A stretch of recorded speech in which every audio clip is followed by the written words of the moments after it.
সুন্নাহ আছে যেখানে বরকত আছে, যেখানেই সুন্নাহ সেখানেই বারাকা, সেখানে আপনি বারাকা পাবেন। যে কোনো সুন্নাহ, like Sunnah of eating, Sunnah of sleeping, Sunnah of travelling, Sunnah of trading, খাওয়া, ঘুমানো, সফর করা, ব্যবসা, কাজ করা, যে কোনো কাজের ক্ষেত্রে সুন্নাহ মানলেই ওটার মধ্যে বরকত আছে না নেই? সুন্নাহর সাথে সবসময় নিজেকে জড়িয়ে রাখবেন। যেমন সুন্নাহ অফ ইটিং, খাওয়ার সময় সুন্নাহ মানলে কি বরকত পাওয়া যায় একটু দেখেন। এক সাহাবী এসে বলে, ইয়া রাসূলুল্লাহ, ইন্না নাআকুলু ওয়া লা নাশবা। হে আল্লাহর রাসূল, আমরা খাই কিন্তু পেট ভরে না। এরকম অনেক সময় হয় না? হয়। কার কার হয় দেখি? খাইলেও পেট ভরে না, দেখি কার কার। সাহস করে দিয়ে একজন হাত তুলেও ফেলছে। ঠিক আছে, সৎ সাহসের জন্য ধন্যবাদ। হতে পারে যারা কাজ করে বেশি, চিন্তা করে বেশি, ক্ষুধা লাগে। নট নেসেসারি যে আপনার অনেক দৌড়াইতে হবে, এক্সারসাইজ করতে হবে না। আপনি ব্রেন স্টর্মিং করলে ক্ষুধা লাগবে। আমি নিজেও ফিল করি, যখন কোনো কিছু নিয়ে খুব ভাবি তখন ক্ষুধা লাগে, এটা হয়। তো সাহাবীরা কি চিন্তা করেন, কি সিম্পলিস্টিক লাইফ লিড করতো। মনে যা আসছে নবীরে বলে ফেলছে, এ রাসূলুল্লাহ, ইন্না নাআকুলু ওয়া লা নাশবা। রাসূল, আমরা খাই কিন্তু পেট ভরে না। পেট ভরে না কেন? তো রাসূল সাল্লাল্লাহু আলাইহি ওয়াসাল্লাম দেখেন কি বলে। রাসূল সাল্লাল্লাহু আলাইহি ওয়াসাল্লাম বললেন, লাআল্লাকুম তাআকুলুনা মুতাফাররিকিন। মনে হয় তোমরা একা একা খাও, একসাথে খাও না। মনে হয় তুমি একা একা খাও, মেবি ইউ ইট অ্যালোন, একসাথে মনে হয় খাও না। ওই সাহাবী বলে, না, হ্যাঁ ইয়া রাসূলুল্লাহ, আমি আসলে একা একা খাই, অন্যদের সাথে বসে মিলেমিশে খাই না। তখন রাসূল সাল্লাল্লাহু আলাইহি ওয়াসাল্লাম খাবারের সুন্নাহ শিখিয়ে দিলেন, দ্য এটিকেটস অফ ইটিং। তিনি বললেন, ইজতামিউ আলা তাআমিকুম, না না না, একা একা খেও না, খাবার নিয়ে একসাথে সবাই বসবা।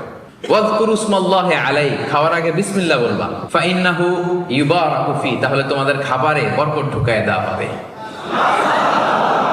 এবার বুঝছেন সুন্নাহ মানলে কিভাবে বরকত পাওয়া যায়?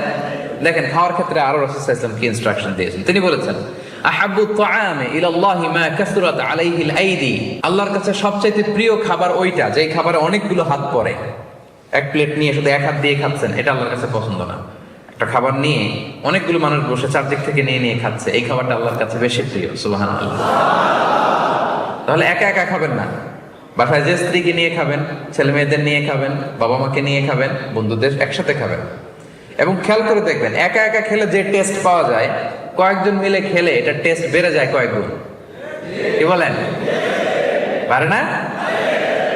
বাড়ে। দেখবেন, খেয়াল করে দেখবেন, তাহলে বেশি বরকত।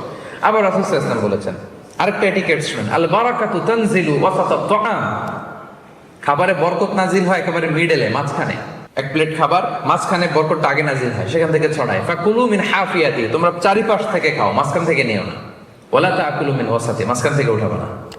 তাহলে লেটস সে বিরিয়ানি আনা হলো এক বোল, আপনি যখন ডিস্ট্রিবিউট করবেন বা খাবেন, আপনি এক পাশ থেকে শুরু করবেন, করতে করতে করতে করতে মাঝখানে যাবেন। অনেকে এখন মাঝখান থেকে দেয়া শুরু করে, না, বরকত নামে ওই জায়গায়, ওইটাই যদি একজনকে দিয়ে দেন তো বাকিরা বরকত পাওয়া লাগবে না? হ্যাঁ, তাহলে বুঝে শুনে না?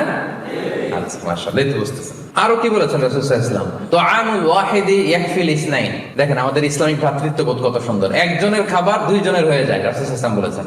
তুআমুল ইসনাইনি ইয়াকফিল আরবাআ, দুজনের খাবার চারজনের হয়ে যায়। তুআমুল আরবাআ ইয়াকফিল আস-সামানিয়া, চারজনের খাবার আটজনের হয়ে যায়।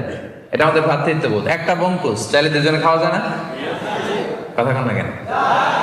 নাসি গোরেং আয়াম, মজা করে খাইয়াম। তো নাসি গোরেং আয়াম নিয়ে আসছেন আপনি এক বক্স, এটা দুজনে মিলে খেলে হবে না? হবে না? এটাই শিখেছে ইসলাম আমাদের। আনলাম, তুমি একটু আমি একটু, ভাগ করে হয়ে গেছে খাবার। দুইজনের খাবার চারজন শেয়ার করা যায়, রাসূল সাল্লাল্লাহু আলাইহি ওয়াসাল্লাম বলেছেন। চারজনের খাবার আটজন শেয়ার করা যায়। আলহামদুলিল্লাহ পড়েন। কি সুন্দর এটিকেটস তিনি আমাদেরকে শিখিয়েছেন। তাহলে আমরা জানলাম, এটা তো শুধু খাওয়ার ক্ষেত্রে আমি বললাম, এরকম সব কিছুর ক্ষেত্রে রাসূল সাল্লাল্লাহু আলাইহি ওয়াসাল্লামের সুন্নাহ আছে না? ফলোইং সুন্নাহ, সুন্নাহ মানলেই বরকত নেমে আসবে।